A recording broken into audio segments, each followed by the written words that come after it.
Hey guys, Quantum here. It is Monday, February 26th at lunchtime, so I'm going to take a quick break and do what I haven't really done before in a Market Watch video because I think it is relevant to start doing these now that we have some big paradigm shifts with Into the Inklands. So this set came out on February 23rd, so just a couple days ago we had the release weekend, and now the Monday morning prices are starting to kind of fluctuate a little bit.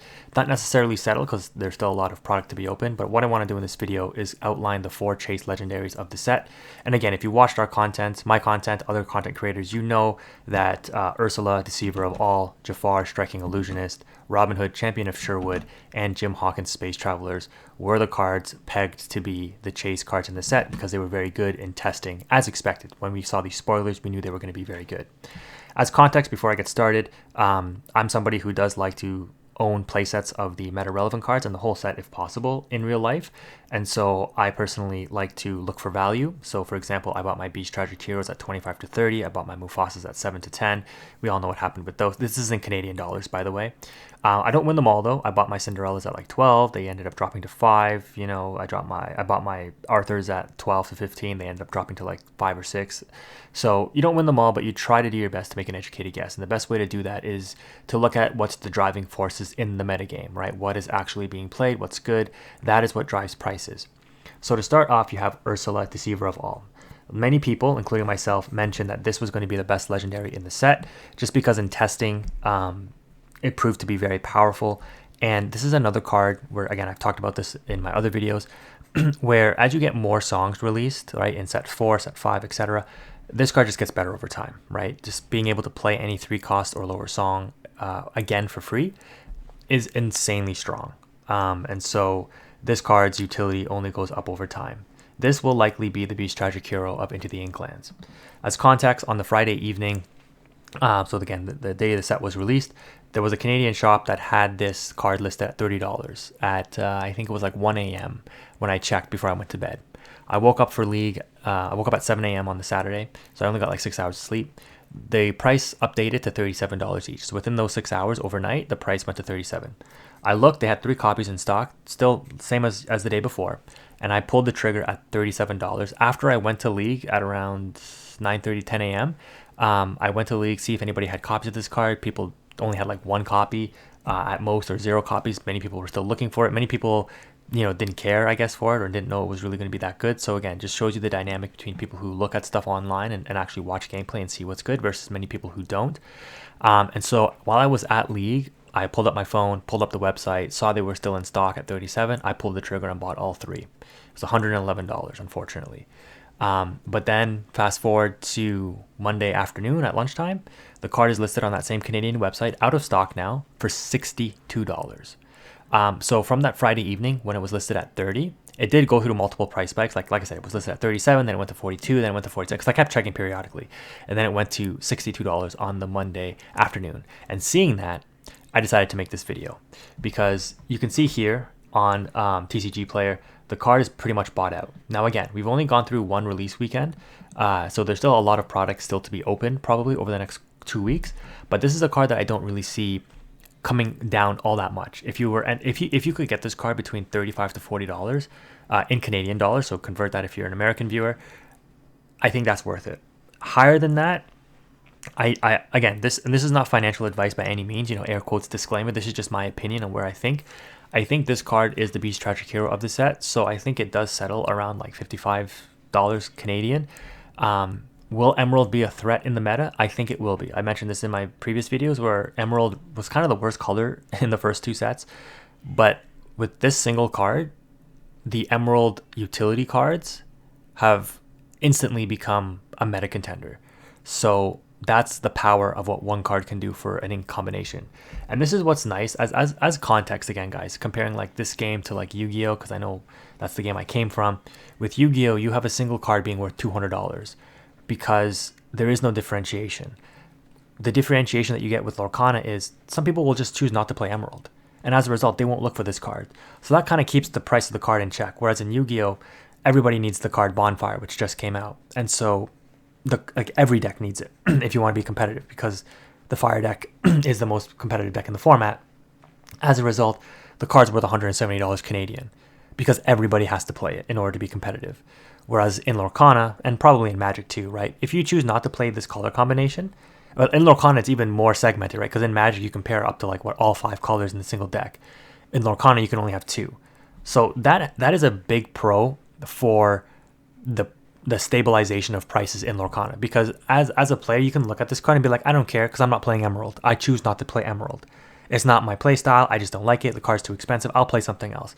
And that keeps the price in check. Not everybody needs to buy this card. So, keep that in mind as you're looking at these cards. The other thing I will say before I move on to the next one is another thing that's probably driving these prices. 2 things, actually. One is that we've never seen, we only have 3 sets, but we haven't seen Legendaries shift, like do a paradigm shift of the metagame quite like into the Inklands. That's why we have these 4 chase Legendaries. So that's part of the reason that's driving these price spikes. Also, though, I think the upcoming Saturday, or upcoming league iteration of whatever league day your league is on, is the start of the competitive league, and so that's also driving these prices or these buyouts, right? People need these cards to make their decks competitive, so they're just buying them up right now because they need them now. They can't wait. It's no longer casual. They can't wait to get them over time. They just need them now, which is again one of the reasons I ended up buying mine. Moving on to Jafar here. This is a card, when it was revealed, everybody was hyped up on it. People thought it was going to be really, really good. It's a good card. The whole new world combination with this, while it is, potentially game ending, it is still sort of a gimmick. You would never really build a competitive deck around that. It's just a combo you would have in your deck. And the Steel Amethyst pairing we know was already a good color combination from prior Rise of the Floodborn. It's still a strong color pairing as we move into the Inklands. The Jafar, though, even if you don't run this with Steel, is still an inherently good card in Amethyst, because you have a lot of card draw in Amethyst anyways, and that's why Amethyst is the best ink color in the game. So tagging on gaining lore on top of that is very relevant. I think we've already seen some competitive events where you've seen people play Amethyst with things like the other Jafar, Keeper of Secrets, and the Challenger Jafar, just so that they can shift this Jafar onto those Jafars without having to play the Steel Jafars if they're playing a different ink color. And then when this card is exerted, if you end up having friends on the other side, Maleficent Sorceress, Merlin Rabbits that you can bounce, etc., any other forms of card draw, you're gaining lore as you draw those cards. Now keep in mind, this card is air quotes balanced by the fact that it has to be exerted, which is technically a good design on it, because if it didn't have to be exerted, it would definitely be broken. Because if you look at the sequencing of Lorcana, you have to ready your characters as your first action. Then in the set phase, that's when all your effects trigger. So if you have like characters at the Queen's Mirror Room that draw you cards, you will not gain the lore off of drawing cards during that set phase because the Jafar will already be ready. Same with Beast Tragic Hero, and same with your draw for turn, right? So keep all those things in mind. That's why the Jafar isn't necessarily super broken. It's still a very good card. I think it does have limited application though. Long term, I would think this card is $35 to $40 Canadian. So I do think it is overpriced and overhyped right now, but we never know, right? It might end up being the card that breaks the meta. People might find some insane combos with it that make it very good, and as a result, the price just spikes up through the roof. So you never know, but in my opinion, from what I've seen, there are just other things that you need to focus on in a match to maintain tempo and deal with your opponent that this card just doesn't do right away. Yes, it's one of those cards that when you establish it can be very powerful and very good, but again, it's a card that it's not like a staple card that you just throw into every deck, right? Every Amethyst deck necessarily. It's a good card that you have to build around somewhat, but not make it the focal point of your deck.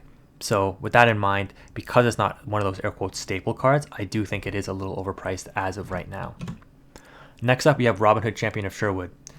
So this card over the weekend was around $20 to $25 at Canadian shops. It got bought out quite quickly. I think I ended up trading for one at around $25 value, which was fair at the time. I actually bought a foil one for $35. Right, and so by that logic, right, the foil legendaries are usually a $10 premium on the regular, so the card was valued quite low. You can see the card is quite spiked since then, and again in testing, I can tell you that, and again if you watch my videos, you know this card is very, very good in Steel. I might even go as far as saying that this could be a staple in Steel, and because of that, I do think long term this card could be $50 Canadian. The reason is because it's a shift 3, which means, you get it out on turn 3. You have 2 good targets within the Steel ink color in the 1-drop Robin Hood and the 2-drop Robin Hood Capable Fighter that's uninkable, but it's still a good card. And then you can shift this on turn 3. When this card comes out on turn 3, you have an instant 5 singer on board for Steel. right? Steel having an inherent 5 Singer is very strong on shift 3. The best things we had before that, I think, were Tinkerbell and Hercules at shift 4. Beast Tragic Hero is also a shift 3, but it doesn't have a lower cost beast yet that we can really use with it. The Robin Hood being able to instantly sing Grab Your Swords or a Whole New World on turn 3 is very, very strong. In addition to that, like, you don't necessarily have to play bricks to get this card out on shift, right? Like, the 2-drop Robin Hood is good. If you pair this with Emerald, you also have an additional 2-drop target in the morph as well, right? And again, my Emerald Steel build showcased that. These other 2 abilities, when you read them, don't seem very strong. But let me tell you, in application, in actual practice, again, if you watch these videos, you know, these abilities are very, very good, especially if you get this out on turn 3. Because when you look at this card, if you shift this out on turn 3, it is a 3/6 body. What is dealing with this on turn 3 or 4 or even 5 as a 3/6 body? The closest thing I can think of is like Dragonfire and Let It Go. And those aren't really all that played all that much, right? So at a 3/6 body on turn 3, almost nothing over the next 2 turns, if you shift this on turn 3, deals with this card, which means you have a huge threat. I have been playing against steel decks, and I'm like, I see this 2-drop Robin Hood come down, and I'm like, I can't quest, because if they drop that shift Robin Hood, I'm in a world of hurt. They take out my card, they gain lore, and then they have a huge body on board that they can just continue to control the board state with on top of that. So this card, if you're playing against it, or even if you have it, right, it changes the dynamic of the game. So this is definitely a meta shift card, in my opinion, for steel. So gaining the lore is very good when it banishes a character, because again, when you shift this out on turn 3, what's on the board with the first 2 turns? Weak characters that you can banish and gain this advantage off of. It quests for 2 at the very worst, right? And then when it's banished, you draw a card. When it's banished in a challenge, you draw a card. It doesn't matter if it's your turn or your opponent's turn. As long as it's banished in a challenge, you draw a card. The best thing I can right now, and again, this may not age very well, but if you look at a card like Ursula Power Hungry from set 1, the legendary Amethyst card, that was a 7-cost uninkable. This card is inkable and it only costs 5, so that's another huge pro for it, is that it's inkable.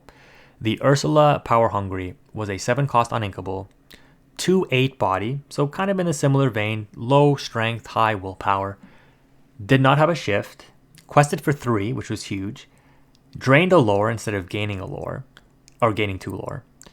And it just drained on summon. This has to banish in order to gain. So there are conditions to these cards, whereas the Ursula was on play effects, right? And Ursula drew you a card if it drained a lore. And this card, when it's banished, draws you a card. Banished in a challenge. So do you see the comparisons I'm making here? Where this card comes out earlier, almost can do the same things as Ursula given the conditions, which shouldn't be too hard to meet early on in the game at a shift 3. Is still a very overstated body that is very hard to deal with, especially in the early game, and gets you some insane effects in the early game. This card generates you a ton of potential advantage. Similar to what the Ursula ended up doing for Ruby Amethyst in the late game, right? That's why it started to be teched into the Ruby Amethyst tier 0 decks, and we saw the price spikes of Ursula Power Hungry, right? It ended up being worth more than Elsa by the end of Rise of the Floodborn, which is wild. And so I do think that this card is definitely one of the best. I personally have 3 right now, 2 foils. Like I said, I ordered a foil. I was able to get one from League over the weekend, and I pulled one from my box, and I have 2 more boxes coming. I'm hoping to pull my final one from. But yeah, I do think that this card was like $20-25 over the weekend, right? It literally was. Like I bought one foil for that price. I bought it for 35. They had the non-foil that was sold out at the time for like 25. The price has since gone up. I think the non-foil is now 40 Canadian, and the foil one is over 55 Canadian now. But again, that's driven by meta. That's driven by price spikes. You can see this card is being bought out. Because again, if you want to play competitively at your next League event, you need 4 copies of this card. So that's driving the price spikes. Finally, we have Jim Hawkins. So again, I know this video is probably getting kind of long, but again, let me know in the comment section below if you've made it this far, if you appreciate these kind of videos. I'd be more than happy to post more market watches. This card is very interesting. Now that we've seen the full set, we know that probably the best locations to pair with the Jim Hawkins is in the Ruby Amethyst deck, the RLS Legacy on Ruby, and the Queen's Mirror Room on Amethyst. And when we first saw this card, I think it was the first legendary revealed, and we didn't know how good locations were going to be. But again, if you know anything about card games, the developer isn't going to introduce a mechanic into a game and make it bad. It might become worse over time. It might become better over time. Like we see that with pendulum monsters in Yu-Gi-Oh, for example. And I'm sure you've seen that countless times in Magic as well. But with this card, when you read it, if you understand the game, or if you watch content creators and they kind of explain this concept to you, you know that this card was going to be a very strong card like as soon as it was revealed. For the simple reason that when you play this character, you may play a location with cost 4 or less for free, regardless if locations are absolutely terrible. As long as they have some kind of decent effect, or as we know, the passive lore generation, this is an instant tempo gain. You are playing a card for 4 or less for free, right? So you play your Jim Hawkins, which is a 5 cost 4/4 body that quests for 2, and you're also playing an additional location for free. So when you think about Steel Song, one of the reasons that that deck is so strong is because your Ariel and Gaston are Singer 5. You're playing a 5 cost song for free. You still have all the rest of your ink to do whatever you want with. So you're playing multiple cards in a turn, right? That generates you, or can generate you, a great advantage if you know how to play the deck properly, right? Like your Grab Your Swords can go like 3 for 1, and then you still have all your ink to continue to establish your board. This is why we've seen this, right? This is why Steel Song is so strong. With a card like this, being able to play a card for free, especially strong cards like RLS Legacy and the Queen's Mirror Room, and then being able to move this card there for free is pretty good now that we've seen the locations in the game, right? So that instant tempo gain is very important. But even if the locations weren't strong effects, like the RLS Legacy granting evasive to your characters is still pretty damn good. And obviously the Mirror Room drawing cards for every character that's there is very powerful as well. The other thing to consider is that these locations are very high in the toughness stat. The Mirror Room is 7, I believe, and RLS is 8. So they're hard to take out. And because you play them for free, you now have a Jim Hawkins with a 4/4 body that quests for 2, and now you have this big, beefy location. Like your opponent likely cannot deal with both within the next 2 turns. And so what you also get off of this, especially with the RLS Legacy, is you get an instant 4 lore, because your Jim Hawkins is going to quest it and it's going to have evasive. Or most likely quest. I mean, you might opt the challenge, but you're going to quest for 2, and then the location is going to gain you 2 on the start of your next turn. So you play Jim Hawkins on turn 5, you establish a location. That's an instant 4 lore if your opponent can't answer either one of those cards the next turn. So that tempo swing can be huge. On the Mirror Room, right, you play the Jim Hawkins. The Mirror Room is also going to gain you 2 lore. It's going to draw you an additional card with the Jim Hawkins there. And then if you want with the Jim Hawkins, you can quest and still gain your extra 2 lore. It won't have evasive, but it's still a 4/4 body that quests for 2. So because of these powerful interactions, this is why you're seeing this card spike up. Long term, I do think this card is worth quite a bit, because I think the location version of Ruby Amethyst, which I have not posted a video on yet as of me making this video, but I will soon. I think this card is definitely one of the chase legendaries in the set, and I think it will be worth probably $40 to $50 long term, just because a lot of people already have Ruby Amethyst and this is a natural inclusion into the deck. So those people who have that color combination will likely just say, well, this is the natural upgrade for the deck, let me move forward and grab these now. This card still has a few more listings, but they are very expensive at $46 USD for the next one. Is this a card you should jump on right away? I think you wait and see more product being opened up, and you try to trade for these if you can, because I don't think that these will really establish themselves in the metagame until later on. Because again, keep in mind that, in my opinion, the strongest legendary will continue to be Ursula, and I think the next most applicable legendary that's an auto include in an ink combination is the Robin Hood. The Jim Hawkins will not be used in every Ruby iteration of a deck. It is a very strong card, and I think it probably could be, to be honest, but I don't think it will be. Just because, again, you can run Jim Hawkins and RLS Legacy and any other utility location from any other ink combination, and the Jim Hawkins just gets instantly more value, right? But again, keep in mind that you have to have the Jim Hawkins and the location in your hand, which doesn't always happen, right? So that's why like Amethyst is the natural color pairing for this, because with Amethyst, you draw more cards, you're likely to see that more quickly, right? See a location more quickly. Steel might also be a combination because of like Whole New World and Beast Tragic Hero, etc., being able to draw cards, and even Emerald, because that new common card that draws 2 and discards 1 is very, very good, by the way. So yeah, that's my take on these first 4 legendaries. Let me know if you made it this far in the video, if you enjoyed this commentary. But yeah, I guess that's gonna go ahead and wrap it up. Yeah, let me know what you think in the comment section below. Thank you again for watching. If you made it this far, Quantum is out.